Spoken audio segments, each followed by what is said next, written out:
Thank you. Hey, Coach, another phenomenal win. Well done. The defensive record is absolutely insane with this team. Congratulations on that. Thank you. As a coach, more than any coach of any men's or women's team around the world, I think you had one of the toughest decisions to make as you have to trim this squad for the Olympics. How much tougher does it get when you have so much talent to choose from? I know it's probably not an easy choice, especially if you have to let down players that would get into any team in any country around the world.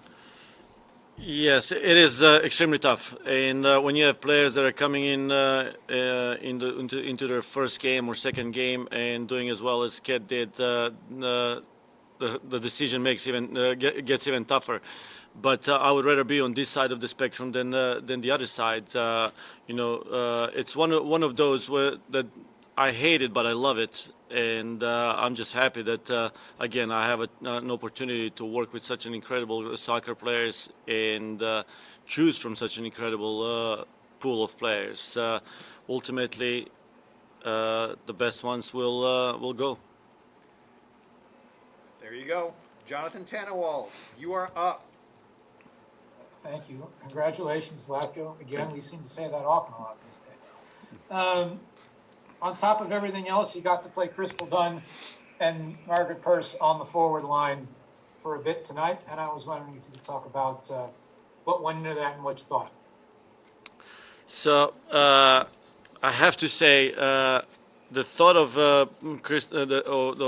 that Crystal may play forward started way back, even when we selected the roster, and I had that idea, and Crystal texted me as soon as the rosters came out with a little smiley face that she sees that she saw that the roster is a little bit unbalanced, a little more defenders and less forwards. But after everything, unfortunately for Mel and Soph got injured, so they were not able to play. The opportunity for Crystal to play forward just got bigger, or the chances of her playing forward got even bigger and bigger. And that's the thing. I talked about Sonnet being very versatile on the back line. Crystal has to be the most versatile player on the field. Like I literally feel comfortable putting Crystal in any position on the field, and I know that she's gonna meet the standards. So when she went in as a forward, I knew that she's gonna perform like she's never missed a bit. So very happy for Crystal and very thankful that she's able to do whatever it takes for this team to be successful. And on Margaret Purce and her getting up to the forward line too and scoring a goal tonight as well. I mean that's another thing. I've said this before. We know that Midge is a good forward. There's no doubt that she's a good forward. Obviously, we saw something in her that may help us or help her become a good fullback, and we're going to continue working as we go forward. But when we need a forward, obviously she's good enough and showed that she can do a good job there. Thank you much. Thanks, JT. Thank you. I hope we don't see the headline, Vlatko to try Dunn at goalkeeper. He meant field players, everybody. Meg Linehan, go ahead.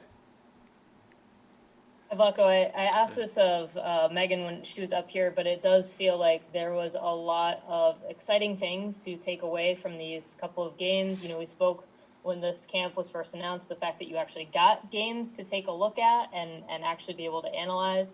Are there a couple things that stand out to you just in terms of yeah, that worked? That's what I was hoping for, what has excited you this week? So not just this camp. We started working from the October camp on. We started tweaking the way we're defending a little bit, which I think that it seems like we're moving in the right direction. At least the stats show that we're moving in the right direction. I still feel like there are things that we can get better at. But then on the other side, I feel like we are able to create more opportunities, or we're creating a lot of opportunities. We did it against Holland in Holland. We did it now in these two games. Now we're just getting closer to the final touch, to the final piece, and just capitalizing all these opportunities. All right. Thanks, Vlatko. Yep. Thanks, V. Thanks, Meg. Let's go to Seth Bertelny. Go ahead, Seth. Hey, Vlatko, congrats on another win. I'm going to be a little negative. Perhaps the only negative tonight What? was Lewis and her ankle. Can we get an update on how she's doing? So she's very strong and very tough. And the first impression when we asked her, she goes, "Oh, I'm fine, I'm fine." But obviously, we're doing all the exams and doing everything possible and following all the protocols to make sure that she's really fine. And like I said, she's tough, and we don't know what fine means in her world. So pretty soon we're gonna know how she feels. Thanks, Zach. Thanks. Yep. You probably just answered Dan Pentland's question there as well. But let's go to Alonso Contreras. Go ahead. Hi, Coach. Congratulations Thank- on the win. Thank you. United States went 55 shots against 2 Colombia and 25 corner kicks against 2 Colombia in both games. You know, the offense is amazing. But how will you evaluate the defense when the rival didn't give you that much challenge? Thank you. Yeah, it's obviously it's hard to evaluate every segment of the game from out of possession, but there's so many little things that we can evaluate. We can evaluate the defense when we're in possession of the ball. You know, how much are they helping in the build-up? Are they able to find our sixth? Are they able to find our tens? Penetrating passes, advancing forward. So there's so many things. Organization when we're in possession, organization when we're out of possession, regardless. So there are things that we can evaluate, and anything that we can get out of this game for the defenders, we're gonna pick it apart and make sure that we're doing the right thing. Excellent. Let's go. Last couple for Vlatko here. Let's go back to Maria. Go ahead, Maria. Hi, Vlatko. Knowing that the renovation just started and these matches are not precisely a hard test for the new player, do you think the renovation is going in the right way? The building of the team. Yeah. So the renovation or the building of the team never. I wouldn't say it started at a certain time or it's going to end in certain time. It's a continuous process. Like players are coming, will come and go. It's a natural process. Some players may go on their wish, some on my wish, but it will continue happening over and over.